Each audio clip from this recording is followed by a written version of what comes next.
Excellencies, ladies and gentlemen, nature is angry, and we fool ourselves if we think we can fool nature, because nature always strikes back, and around the world, nature is striking back with fury. Consider the last few months. July, the hottest months ever. June through August, the hottest summer in the Northern Hemisphere ever, and the second hottest winter in the Southern Hemisphere ever. The years 2015 to 2019, the 5 hottest year on the books ever. Our warming Earth is issuing a chilling cry: stop. If we don't urgently change our ways of life, you jeopardize life itself. Look around. Seas are rising and oceans are acidifying. Glaciers are melting and corals are bleaching. Droughts are spreading and wildfires are burning. Deserts are expanding and access to water is dwindling. Heat waves are scorching and natural disasters are multiplying. Storms everywhere are more intense, more frequent, more deadly. I've seen it with my own eyes, from Dominica to the Sahel to the South Pacific. In May, I went to the island nation of Tuvalu, where I witnessed an entire country fighting for its very existence against the rising seas. 2 months ago, I visited Mozambique, which was pummeled by unprecedented back-to-back cyclones. A few days ago, I was in the Bahamas, where Hurricane Dorian pounded the country for 2 unrelenting days. The destruction was not simply appalling, it was apocalyptic. Make no mistake, when we see those images, we are not just seeing damage, we are seeing the future if we do not act now. Dear friends, someone asked me the other day, doesn't all of this make you despair? My answer was a clear and resounding no. I am hopeful. And I am hopeful because of you. This is not a climate talk summit. We have had enough talk. This is not a climate negotiating summit because we don't negotiate with nature. This is a climate action summit. From the beginning,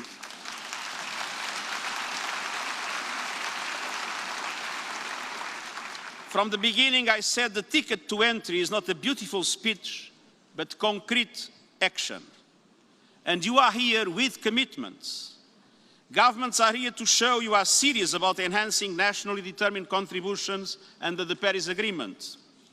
Cities and businesses are here showing what leadership looks like, investing in a green future.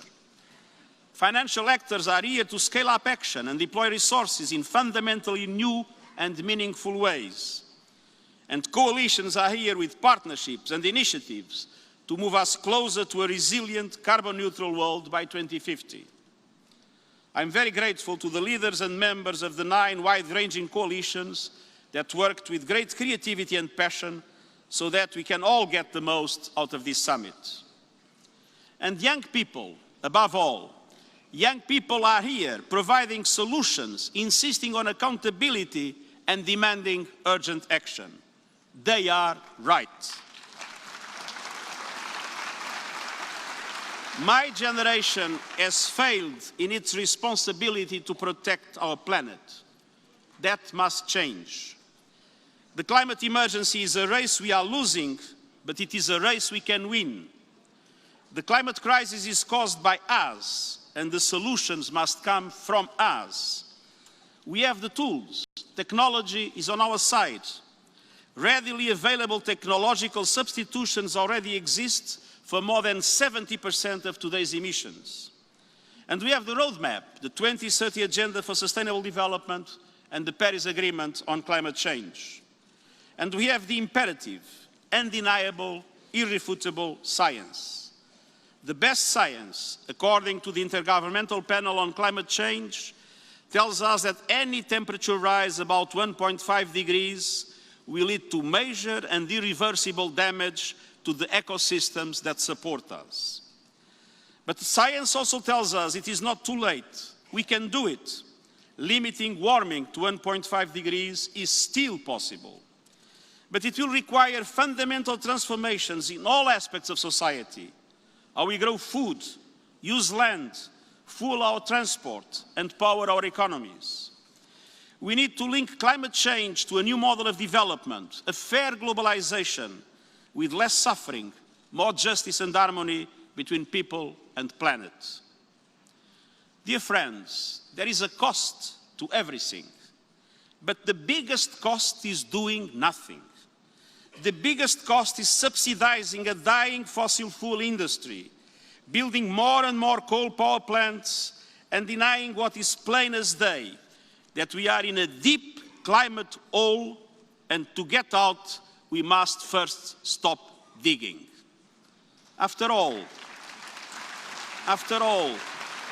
it is common sense to give is it common sense to give trillions in hard-earned taxpayers' money to the fossil fuel industry to boost hurricanes, spread tropical diseases, and heighten conflict? Is it common sense to build ever more coal plants that are choking our future?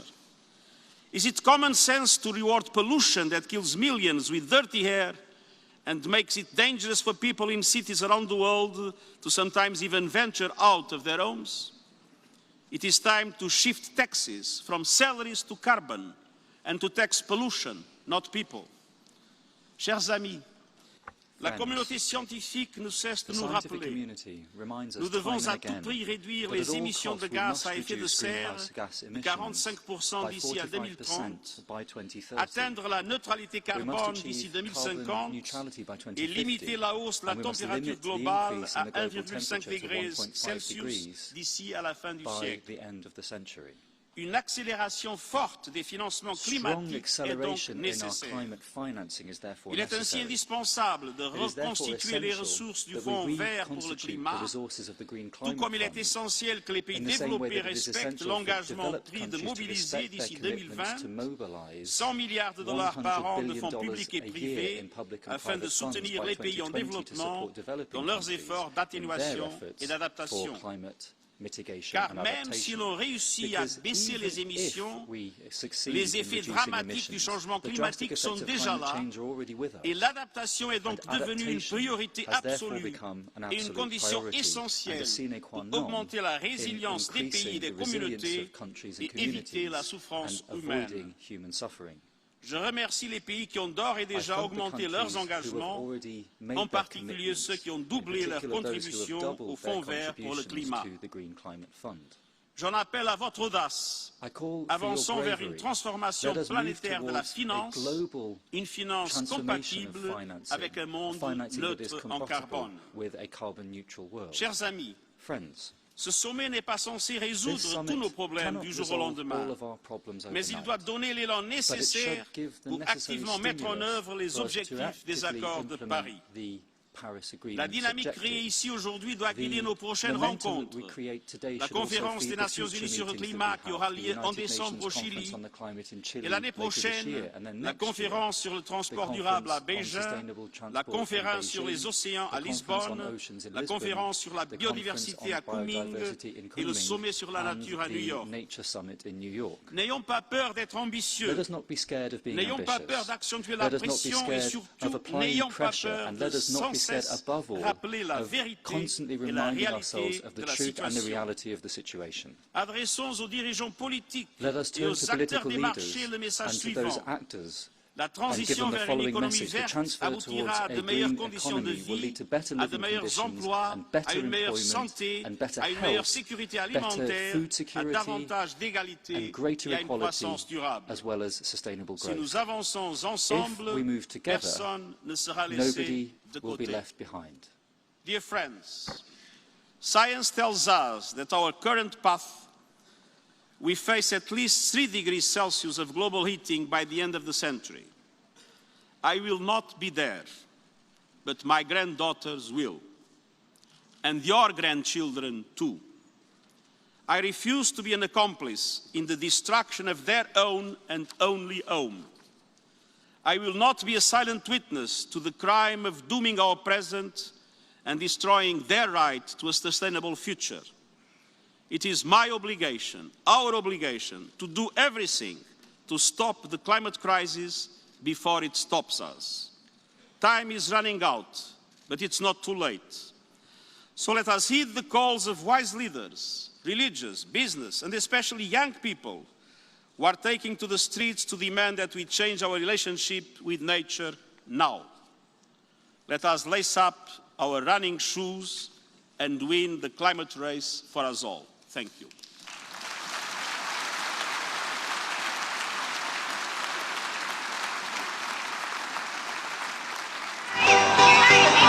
Hello, New York City. This is the biggest climate strike in history.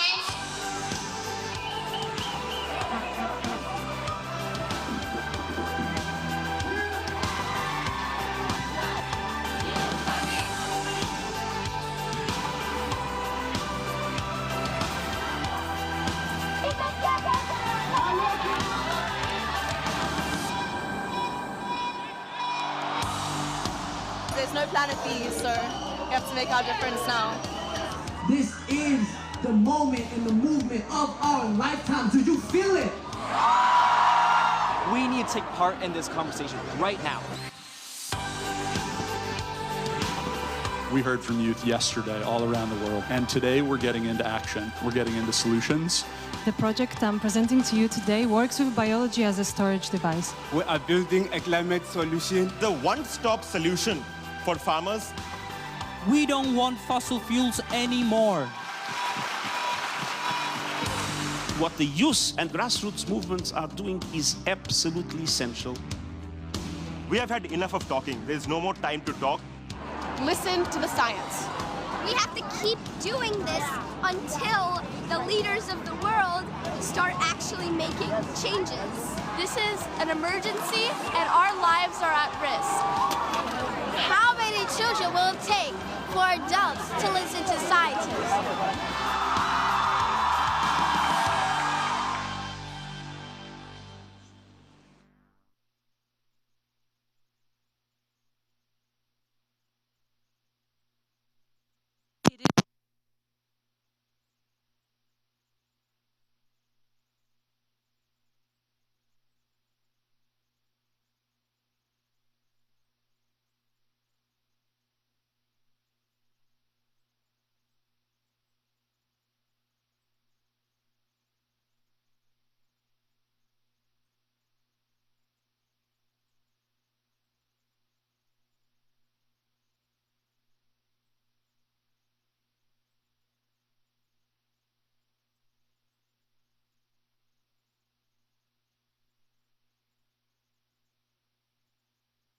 Here we go.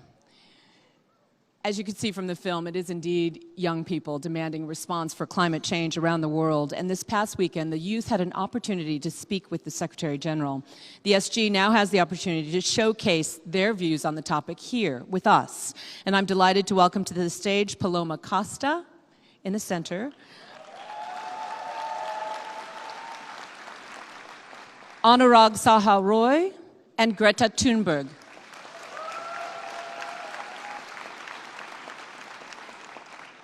Paloma, let me begin with you. You're a lawyer who leads youth activists and climate activists in Brazil, many of whom are on the front lines of this climate emergency. Why is this issue so urgent to you, and what is your ask of world leaders? Well, thank you, Mr. Secretary General, for getting all of us here together. Yes, my name is Paloma Costa, and I am from Brazil. I am a social environmentalist defender, a bicycle activist, a climate educator, and a youth mobilizer. I have witnessed how indigenous, traditional communities, and other minority groups are being impacted by the climate crisis. You know, back in Brazil, a great indigenous leader recently said that indigenous people have been resisting since the beginning. What about us? Are we going to be able to resist? Well, youth are mobilized. We are not going to work with industries that deforestate. We are not going to be silent. We have already changed our habits, and you are not following us. Indigenous people have all of this knowledge and connection with our earth, and we still fail to listen to them. But they unite themselves to protect their territory. Why can't we do the same to protect our home? In the past few weeks, the world watched the Amazon fires with horror. I saw the whole world praying for our forests and our indigenous people fighting for survival. We don't need praying, we need acting. And the response we've seen is not enough. So I asked myself, do we need to see the Amazon burn to start doing something? I don't think so. Since my first climate strike with Greta here at COP24, 500 million trees have been destroyed in the Amazon. And people still come to me and ask if I am afraid to defend our forests. Well, as environmental defenders are in great risk, I would like to say that I am not afraid. I am afraid of dying by the climate crisis.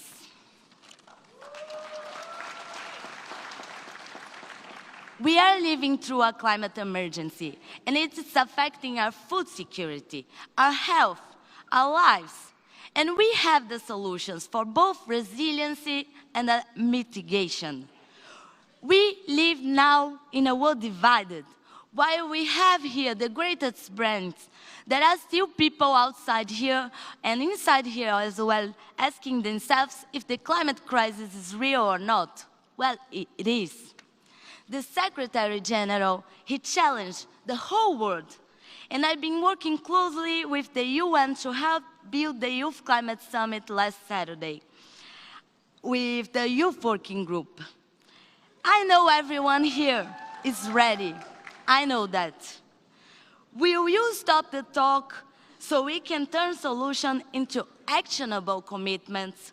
Or should we wait until next year when we gather here together again? Well, if I want to ask something from our leaders, I will probably say that I want all nations to declare a climate emergency. So this will start being the #1 agenda for all leaders. My demand here is not a mere symbolic declaration, but a genuine commitment to the environment and to regional and traditional people who have protected the environment for centuries and are still being oppressed. I will keep educating youth, defending human and environmental rights, listening to my fellow youth and indigenous people here, to build the climate agenda in Brazil with no excuses. So I don't want to hear excuses here. Now it's your turn to make history and take urgent action to guarantee a safe future for all of us.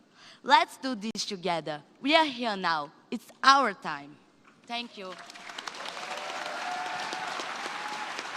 Thank you, Paloma.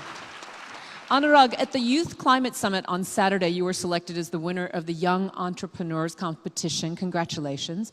Can you tell us more about what you're doing as an innovator to combat the climate crisis, and what do you think world leaders can do to support young entrepreneurs like yourself? Hello, I'm Anurag, originally from India, and an entrepreneur currently based out of Singapore. And thank you for having me here today. Thank you for turning up here today. Like Paloma just said, it is true that we are in a climate emergency, and we, the youth, were caught in the middle. But fortunately for us, the youth are also the ones who are building the solutions to a lot of the climate change problems. Following a call by the SG's Office of Youth Envoy and the Office of Information and Communications Technology, during this last summer, my team and I, we worked on building a platform that allows farmers in remote communities of Africa who do not have a smartphone or who do not have internet to access high-quality weather updates. They need this because their economy is based on agriculture, and without these updates, this information, they can no longer survive because climate change has put them in a position where their agriculture is completely affected. Now, entrepreneurship and technological innovation, these are going to be the two major pillars if we are to build climate resilient systems, if we are to fight climate change without relying solely on government policy. Which is why it is important that the governments involve and incentivize the youth. And they bring out the innovators, they bring out the entrepreneurs, and we do the best that we can to bridge the digital divide. Like we already know, the technology is on the side of the youth, but not everybody has access to it. And the ones who don't have access to it are the ones most affected by climate change, the ones most vulnerable to the world. Now, my message to the leaders out here today, my message as a young entrepreneur, is that we are expecting support. We have had enough of action plans, enough of policies, enough of statements, commitments. What we need right now is we need active support. And by active support, what we mean is that we entrepreneurs, when we start a company, we need tax breaks. We need you to support us by streamlining processes. Starting a business is so difficult right now. Why? We need ease of doing business. We need startup grants. And this is what the youth are expecting. These young people, they're risking their careers, they're risking their stable jobs, all to build solutions that can save the planet Earth. And as the leaders of the world, the least that you guys can do is provide them with a conducive platform, a platform that helps them scale their solutions. And I don't think there's a lot to ask, right? That's the least that you can do. And when we are here today to support the youth and innovation and entrepreneurship. So let's come together and ensure that we do all that we can to support these young kids, I'm one of them, to build solutions that can save the earth. Thank you so much. Thank you, Anurag. Greta, your first climate strike was a lonely event a little over a year ago. And in the intervening time, you have sparked the interest of millions, literally, of children around the globe, demanding action for climate change. What's your message to world leaders today?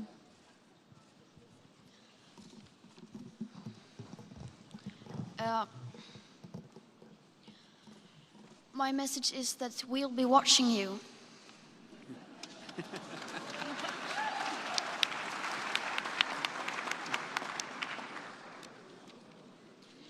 This is all wrong. I shouldn't be up here. I should be back in school on the other side of the ocean. Yet you all come to us young people for hope. How dare you? You have stolen my dreams and my childhood with your empty words, and yet I'm one of the lucky ones. People are suffering, people are dying, entire ecosystems are collapsing. We are in the beginning of a mass extinction, and all you can talk about is money and fairy tales of eternal economic growth. How dare you?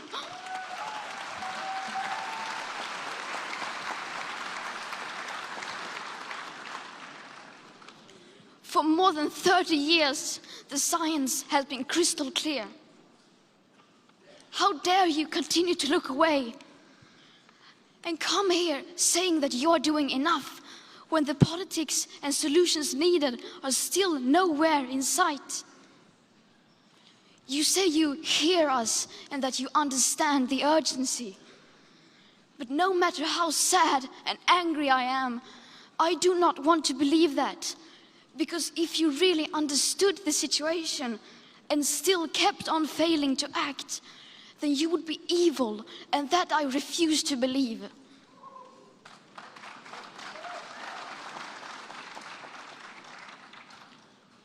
The popular idea of cutting our emissions in half in 10 years only gives us a 50% chance of staying below 1.5 degrees and the risk of setting off irreversible chain reactions beyond human control.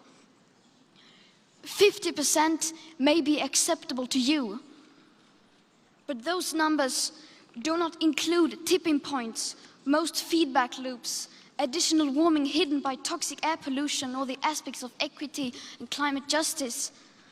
They also rely on my generation sucking hundreds of billions of tons of your CO2 out of the air with technologies that barely exist. So a 50% risk is simply not acceptable to us, we who have to live with the consequences. To have a 67% chance of staying below a 1.5 degrees of global temperature rise, the best odds given by the IPCC, the world had 420 gigatons of CO2 left to emit back on January 1st, 2018. Today, that figure is already down to less than 350 gigatons. How dare you pretend that this can be solved with just business as usual and some technical solutions? With today's emissions levels, that remaining CO2 budget will be entirely gone within less than 8.5 years. There will not be any solutions or plans presented in line with these figures here today, because these numbers are too uncomfortable and you are still not mature enough to tell it like it is. You are failing us, but the young people are starting to understand your betrayal. The eyes of all future generations are upon you. And if you choose to fail us, I say we will never forgive you.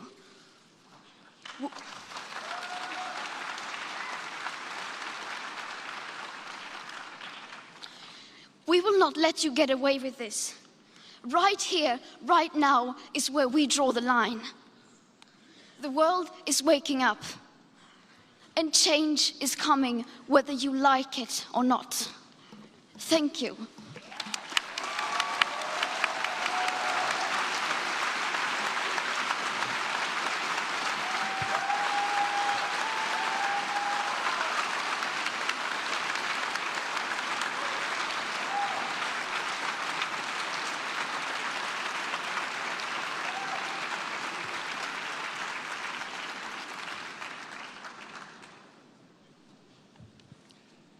Well, I'd like to thank our three distinguished guests of this morning very much for their very eloquent testimony, and to say that what is amazing in today's youth movement is not only that they are leading the gaining of conscience, the raising of awareness, making sure that the whole world becomes committed to climate action, but that they are also on the ground working to provide solutions. And we heard testimonies that are very important about what young people are doing to do what needs to be done in order for climate action to be rooted in the action across the world. And so I believe it's the duty of all decision makers in the world not only to listen to the voice of young people and to do what they ask us to do, but also to support them in their own action for climate action around the world. Thank you very much to all of you. Thank you. Thank you, Secretary General, and for your powerful remarks. Thank you, Anurag, and Paloma, and Greta. Thank you so much. And now I'd like you to watch a personal message by His Holiness Pope Francis. La cumbre sobre la acción climática ONU 2019. Quisiera dar las gracias al secretario general de las Naciones Unidas, el señor Antonio Guterres, por la convocatoria de este encuentro, así como por haber atraído la atención de los jefes de Estado y de Gobierno, de toda la comunidad internacional y de la opinión pública mundial, sobre uno de los fenómenos más graves y preocupantes que está viviendo nuestra época, el cambio climático. Se trata de uno de los principales desafíos que debemos afrontar, y para ello la humanidad está llamada a cultivar tres grandes cualidades morales: honestidad, responsabilidad y valentía. Con el Acuerdo de París del 12 de diciembre de 2015, la comunidad internacional tomó conciencia de la urgencia y necesidad de dar una respuesta colectiva para colaborar en la construcción de nuestra casa común.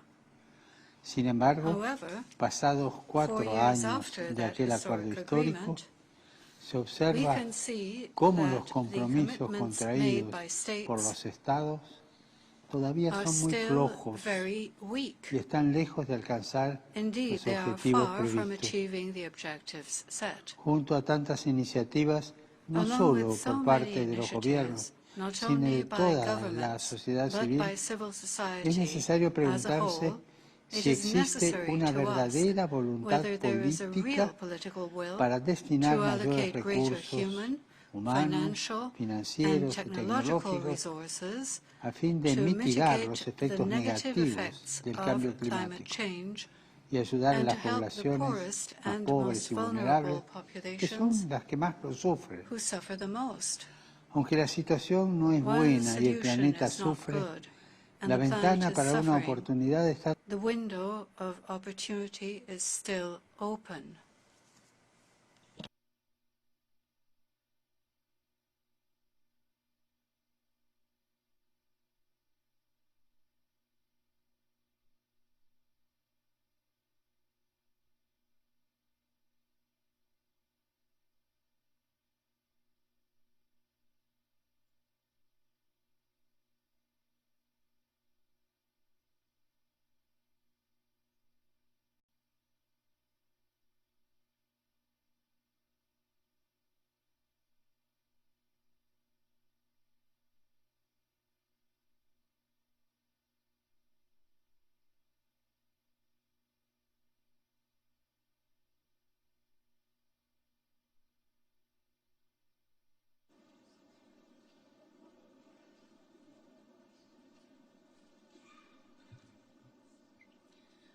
My apologies. As you can see, we're having some technical difficulties with His Holiness's message. We're hoping to get it restarted momentarily. Stand by.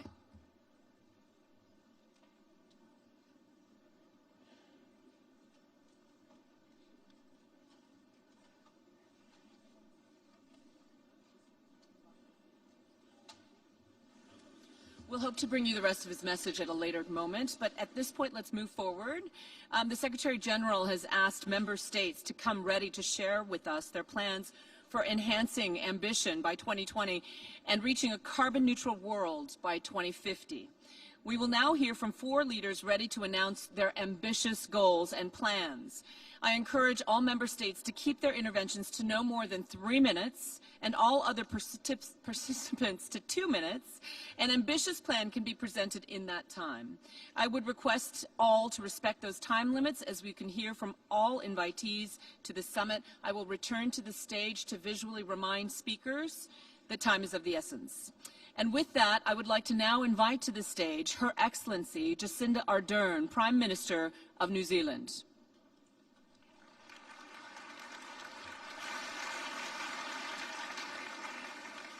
Prime Minister, please tell us your plan.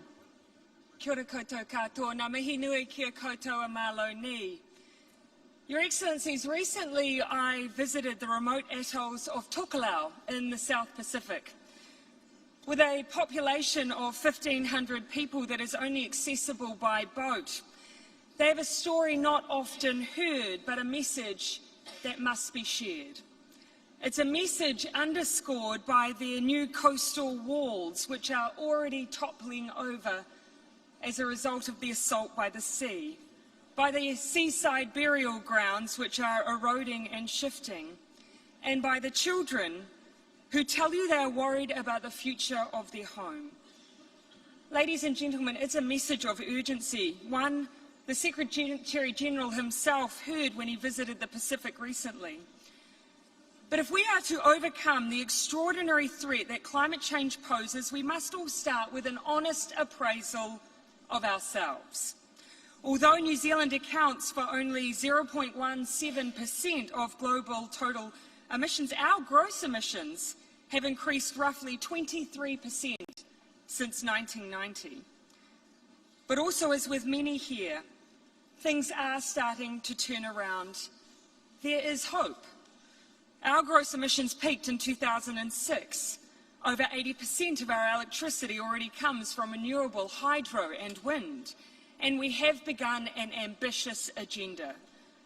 We have introduced to Parliament the Zero Carbon Bill, the purpose of which is to ensure New Zealand lives within the threshold of 1.5 degrees Celsius of global warming, necessary to avoid catastrophic weather events for our Pacific neighbours. We are strengthening our emissions trading scheme to more effectively price climate pollution. We aim to plant 1 billion trees by 2028. We have stopped issuing any new permits for offshore oil and gas exploration. In their place, we're investing in green hydrogen, biofuels, 100% renewable electricity generation by 2023. We're making electric and cleaner cars more affordable. We're investing heavily in rail, trains, buses, walking and cycling infrastructure. We've established a $100 million green investment fund to help shift private investment towards the zero carbon economy of the future. And we've created a $300 million fund aimed at supporting climate mitigation and adaptation in the Pacific. And we've done all of that in just 2 years. Our business community is stepping up with a Climate Leaders Coalition that together represents fully 60% of New Zealand's gross emissions. Our farming leaders have made their own commitment to cutting emissions as a result of food production. Over the next 5 years, we will collaborate to build systems that every farmer will be able to use to measure, manage and reduce their own farm's emissions. We are determined to show that New Zealand can and will be the most sustainable food producer in the world. And we will continue to lead international collaboration through the Global Research Alliance on agricultural greenhouse gases. Mr. Secretary-General, the situation is stark, but New Zealand will play our part in the global effort. It will not be easy, but our generation, we have it within our grasp not just to prevent the worst, but to build the best possible world for the generations to come. For Tokelau, for the Pacific, for all of us. Nō reira, tēnā koutou, tēnā koutou, tēnā tātou katoa.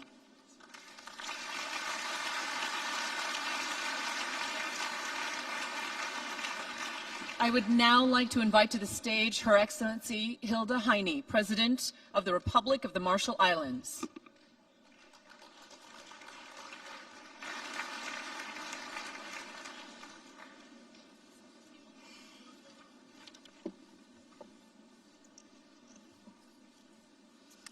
Mr. Secretary General, Excellencies, Yahweh, good morning. As President of a low-lying coral atoll nation, I stand before you as a representative of the most climate vulnerable people on Earth. We are also one of the most ambitious countries when it comes to the global fight against the climate crisis.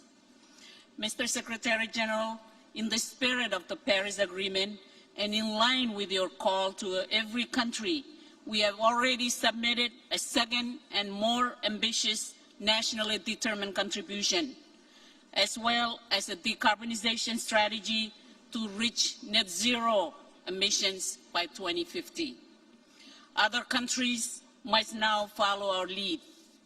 Yesterday, 15 countries of the I Ambition coalition led by the Marshall Islands issued a statement on, quote, uniting behind the science to step up ambition by 2020, unquote. And the Climate Vulnerable Forum, which we chair, has also shown its determination to lead from the front.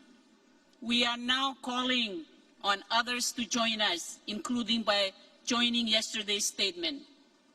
Excellencies, we are far from staying within the 1.5 degree limit set by the Paris Agreement. Falling short would mean the greatest failure of humanity that we have ever seen.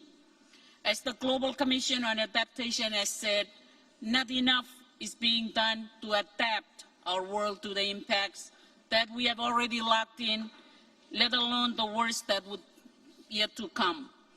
I join fellow Pacific Island Forum leaders in affirming that the climate crisis remains the single greatest threat to our regional security. That is why my government has submitted a resolution to our parliament to declare a national climate crisis, including to highlight the special circumstances we face as a low-lying coral atoll nation. We are also developing a landmark national adaptation plan to shore up our own future. 5 years ago, my baby granddaughter, Mother Filipinam, was on this very stage. I am here for her and for all the children of the Marshall Islands. As a president, mother, and grandmother, I want to ensure that women and youth have a voice in decision-making that shapes their future. That is why the Conquest Pledge is important. I call on every leader that have not yet signed it to do so. The summit must be the moment we choose survival over selfishness, communities over coal, and planet over profits. It must be about climate justice. Mr. Secretary General, your call is clear, brave, and timely. To sustain action into the long term, next year countries must submit their plans to increase ambition by 2030 and to reach net zero emissions by 2050. This is the lens through which history will judge this summit and all of us. The time has come for leaders to do just that. Lead. Komoltada, and thank you very much.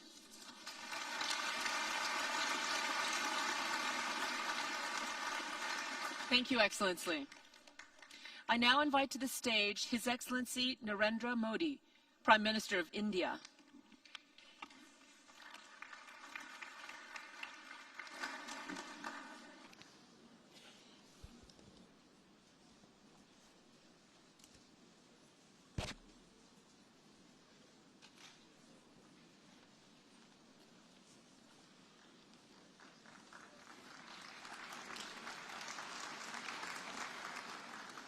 Namaste.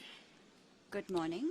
Excellencies, Excellencies, मैं global climate summit के आयोजन के लिए I thank UN Secretary General for organizing the Global Climate Action Summit.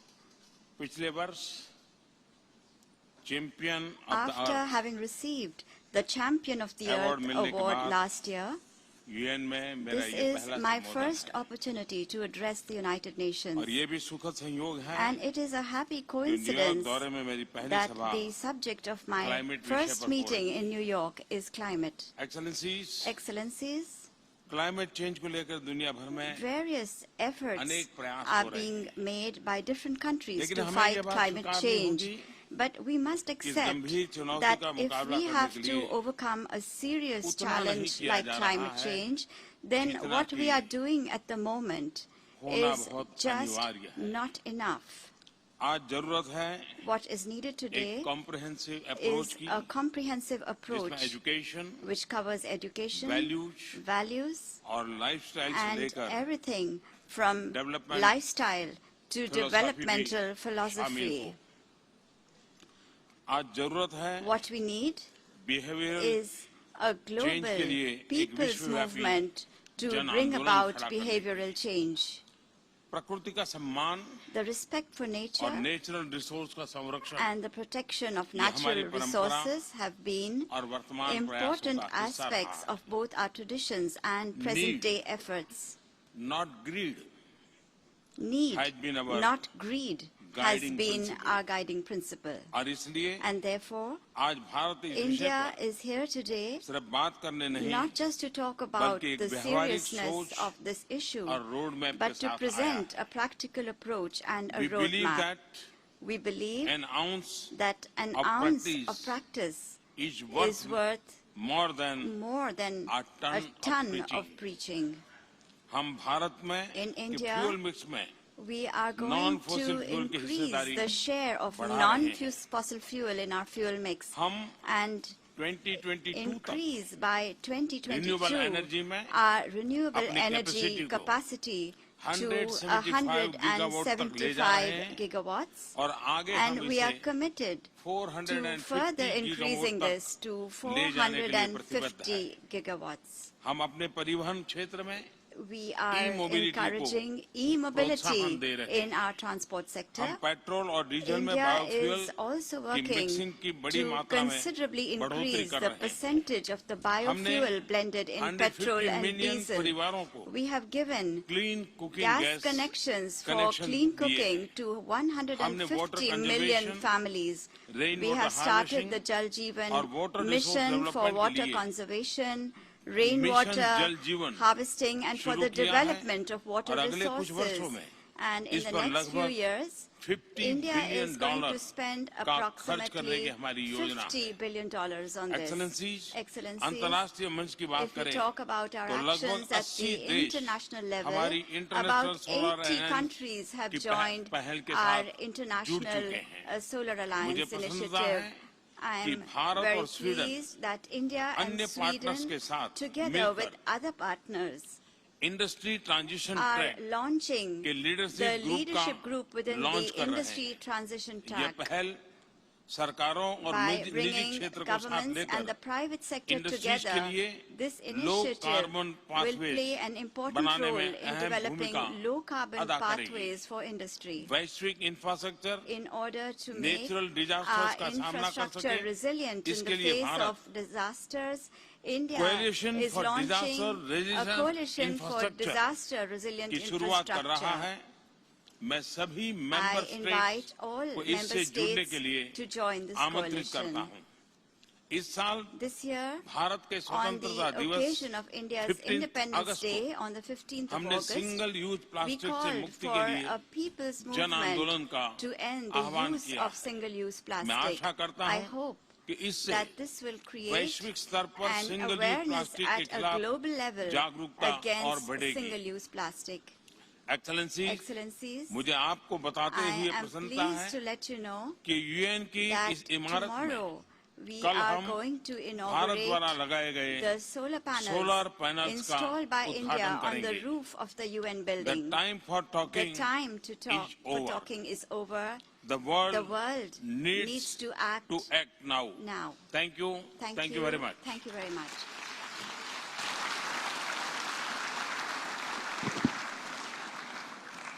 Thank you, Your Excellency. I would now invite to the stage Her Excellency Angela Merkel, Chancellor of Germany.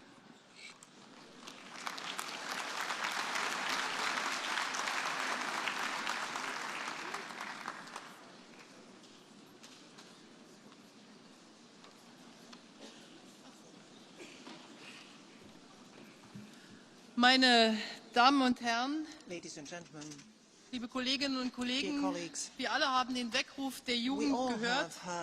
Und ich möchte dem Generalsekretär Antonio Guterres ganz herzlich danken, dass dieses Ereignis hier abhält im Vorfeld der Generalversammlung. Es gibt keinen Zweifel, dass der Klimawandel, die Erderwärmung im Wesentlichen von Menschen gemacht ist. Und deshalb müssen wir dem Ratschlag der Wissenschaft folgen.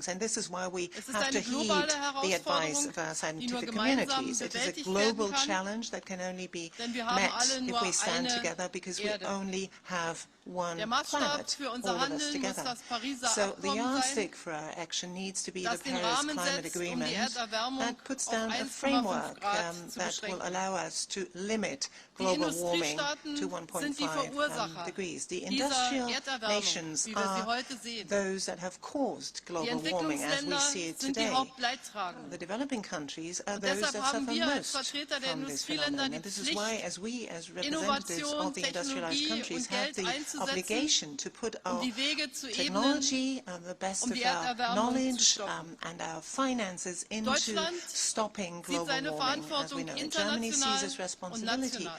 on the international stage International and on the national werden stage. wir Internationally, unsere Mittel we für den shall weltweiten increase our Klimaschutz funding for von 2 global auf 4 climate protection from Euro 2 to erhöhen 4 billion im Verhältnis euros zu 2014. compared to 2014. Insbesondere werden wir In 1,5 particular, we will Milliarden in earmark den Green Climate Fund 1.5 billion einzahlen. and pay Wir this setzen uns into the Green ein für Climate Fund. We are working Klimarisikoversicherungen for und wir sind resilience, seit Jahrzehnten climate aktiv und insurance werden dies policy, fortsetzen im and Bereich we have des been active for Waldschutzes. years and we will continue to do so in protection National of forests. stellt sich die Lage At the national folgendermaßen level, dar. we have the following Deutschland hat situation. 1% Germany, der Weltbevölkerung well, und is 2% 1% of the der global weltweiten population Emissionen. and stands Wenn for alle so handeln 2% of würden wie global emissions. Deutschland, If each and every one würden sich die around the Emissionen planet would weltweit act verdoppeln. as we do Jeder it, weiß, was das bedeutet. global emissions would double, and Deshalb everyone haben wir is uns more than aware vorgenommen, of bis what this means. So 2030 by 2030, we 55% unserer want to CO2-Emissionen reduce gegenüber our 1990 CO2 emissions by einzusparen 55% und im Jahre compared to the base year of 2050 1990, and in klimaneutral zu sein. 2050 we want to be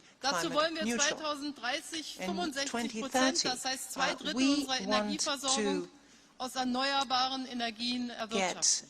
get 2/3 Wir werden of our energy 2022 aus from der renewables in Kernenergie aussteigen 2022. und We spätestens will phase out the 2038 last aus of our der nuclear power plants. At the latest, in Wir 2038, werden we will eine phase out coal. Wende einleiten We shall im Bereich des initiate a Verkehrs turnaround in in our den transport nächsten sector Jahren und haben over the dazu next few gemeinsam years. mit der And, Veränderung im Gebäudebereich also, as für die regards the nächsten 4 Jahre insulation, for example, of 54 Milliarden buildings, Euro we have in earmarked for the next 3 Investitionen in years neue Technologien, 55 in billion neue Mobilität, for innovation, for in technology, for new Isolierung unserer Häuser, mobility, in neue Heizungssysteme in zu insulation of investieren. houses and in new Wir heating. We werden will eine invest this money CO2-Bepreisung in these areas, einführen, and we will nicht introduce nur, wie wir es a heute schon CO2 pricing, im Rahmen der not to the Europäischen extent that we Union are already haben, doing it für die right now Bereiche in the Industrie und European Union Energie, for industry and sondern wir energy. werden national We shall beginnend und also hoffentlich dann enhance europäisch this fortgesetzt first at a national level auch and later dem on hopefully CO2 im also at Bereich the von European-wide Gebäuden und level Verkehr einen Preis by geben. pricing Weil wir in glauben, dass nur transport die and Entwicklung eines insulation of buildings, Preissignals because we think that uns only wirklich dazu if we bringt, develop a die noch convincing verfügbaren pricing Budgets scheme an will we be klimaschädlichen able Gasen to nicht use zu überschreiten.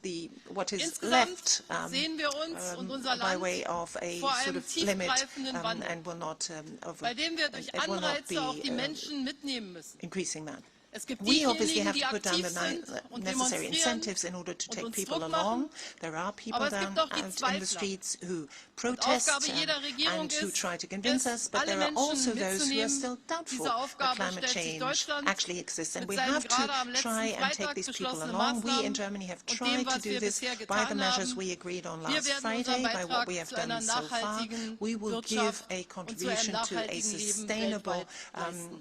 Herzlichen business and to sustainable management, and we shall give our contribution to these funds also globally. Thank you. Thank you, Excellency. Our next presenters represent member states, the private sector, and local authorities that are committed to a carbon-neutral world. Let us hear next from them.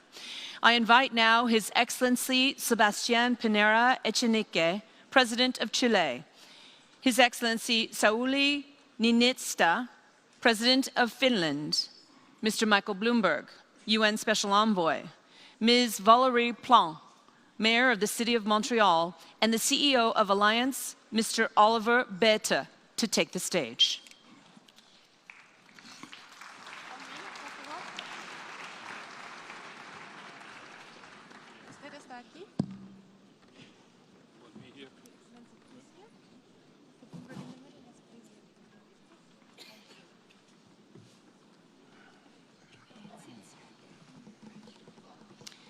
President Pinera, as leader of the country hosting the next COP, you have the floor to let us know your plan.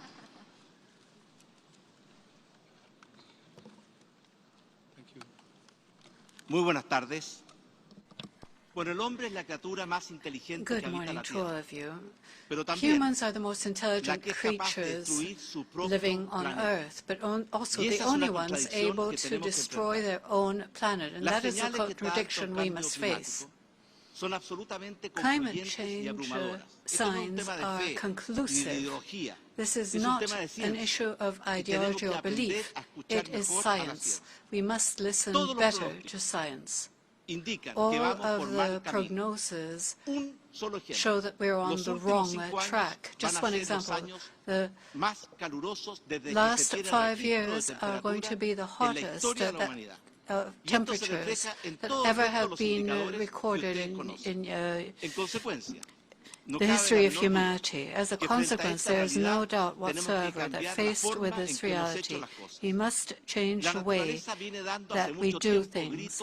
For a long time now, nature has been crying out in agony, saying, protect me, care for me, so that I can protect and care for you. The planet, nature, can exist without us. We cannot exist without them. That is why the commitment that we countries are making today is essential. Today we have the highest concentration of greenhouse gases in the last 800,000 years. Consequently, there are two options. Either we wait and see what happens and we face the consequences, or we decide to change the course of history and do what we should have done a long time ago. For that reason, we countries must recognize that reality has gone beyond us, that the scope of climate change and global warming and their perverse effects are going a lot faster than what we ourselves and scientists had anticipated. This is why, with great commitment and enthusiasm, we take up the task set us by the Secretary General, and I thank him for convening us, to make progress on two fronts, in terms of mitigation and adaptation. With the assistance of the United Nations, in a short time, we have managed to have 30 countries commit to carbon neutrality before 2050, and 66 countries have announced a commitment to achieve more ambitious, more demanding goals than those NDCs to be determined at the COP25 in Chile this year. The most important recent event was the Osaka summit, where countries like England, Germany, France, Spain, Holland, and Chile committed themselves to be carbon neutral. Chile is making progress with 4 major tools. First of all, achieving full decarbonization of its energy matrix and replacing it with clean, renewable energies from the earth, water, and the oceans. The second is changing our public transportation system from fossil fuels to electricity. The third is to set demanding standards of energy efficiency in all sectors. And the fourth is an ambitious reforestation plan. Chile is one of the countries that has a specific characteristic, one of the few countries in the world where the forest mass is growing and not shrinking. For all these reasons, besides the commitment of moving from a culture based on everything being disposable to a culture where everything is recyclable, and from a linear to a circular economy where everything is reused, Chile is setting a clear path. Commitment is not only to nature, it is a moral commitment to ourselves, to our children, to our grandchildren, and to all the coming generations. As was so aptly said this morning, they have the right to live on Earth, and it would be very sad for them not to be able to see blue skies and green fields, except in history books. So in COP25 in Chile, we will have the most ambitious demands and expectations. And we will also incorporate care for the forests and of the oceans as priorities as part of the fight against climate change and global warming. The time for action has finally come. Thank you. Thank you, Excellency. President Niinistö, Finland is aiming at carbon neutrality before 2050. We'd love to hear your outline for your plans to achieve this. Thank you. First, I would like to thank Mr. Secretary General for his leadership in convening us here today. I hope that we make history today.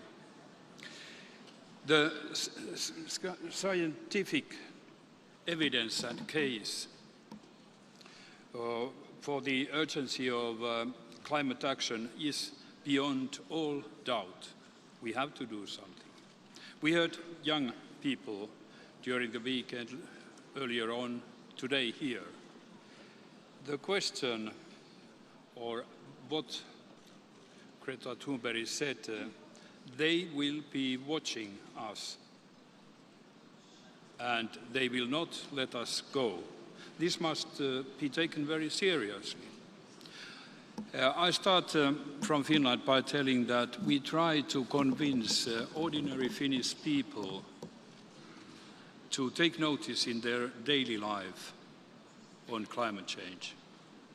We tell them that it doesn't limit your life if you start looking at your waste of food or recycling your needs and deeds, or later on more demanding, like, do I really have to do all the trips I'm aiming to do or used to do?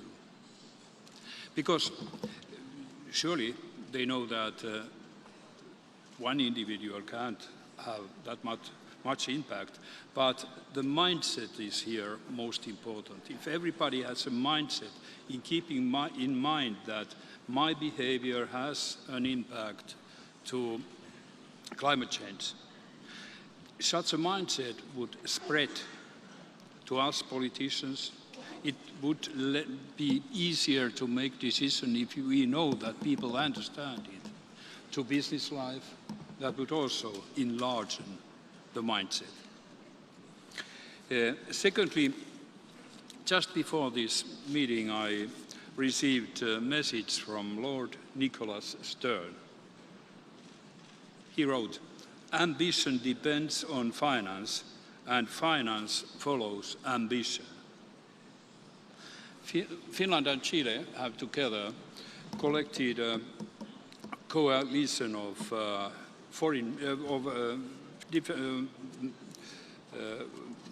finance ministers. There are 40 of them now.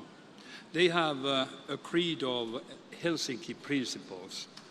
The idea is that systematically in ministers of finance, they will study while talking about taxation, budgets, innovations, investments.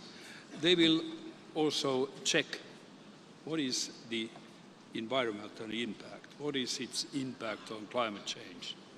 This means a systematic process. And I understand, Mr. Bloomberg, that you have planned something quite similar to corporates. That is very positive. Then to Finland itself, our national climate targets belong now to the most ambitious ones in the world. Our government is committed to achieving carbon neutrality by 2033. We aim to become carbon negative soon after that, as the first industrial economy in the world. The bar is very high, but we want to lead by example. We need to accelerate our emission reductions, and we need to strengthen our carbon sinks. But we know that new technologies and innovations will help in this. Moreover, we have a very solid record on our earlier commitments. In 2015, Finland was among the first countries to adopt the Climate Act. We have banned the use of coal in energy production by 2029. The use of fossil oils in heating will end by 2030.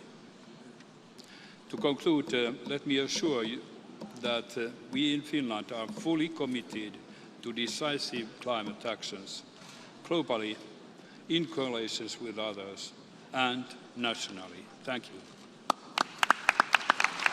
Thank you, Excellency. And now, former Mayor Michael Bloomberg, as UN Special Envoy for Climate Change, you've been a leader, a front runner for climate action, including to help lead the fight to end coal use. What are some of the most important action items you can discuss to reach net zero emissions? Well, let me start by thanking President Pinera of Chile and President Niinisto of Finland for their leadership on this issue. They are spearheading the coalition of finance ministers for climate action, which is also working to increase transparency around climate change. And President Pinera's leadership will be critical in the upcoming climate summit in Chile. That summit is an excellent opportunity to put today's commitments into action. And let me also thank President Trump for coming today to the United Nations. Hopefully our discussions here will be useful for you when you formulate climate policy.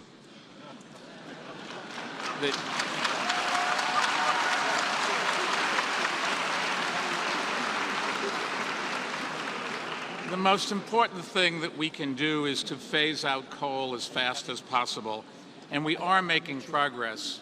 Since we started Beyond Coal in 2011, more than half of the United States' coal plants have closed, 297 out of 530.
We need it.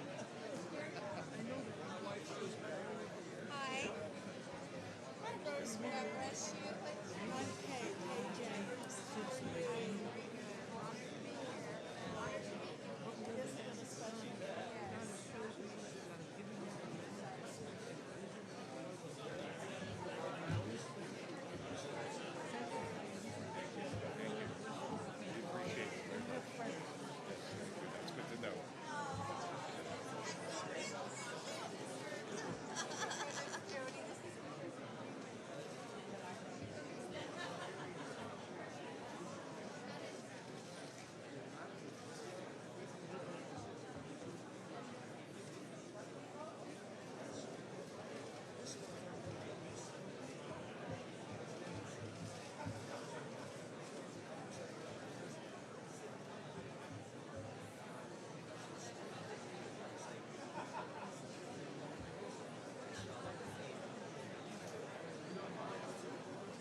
Okay, I will find you definitely a secured seat.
Johnny Moore. I know who you are.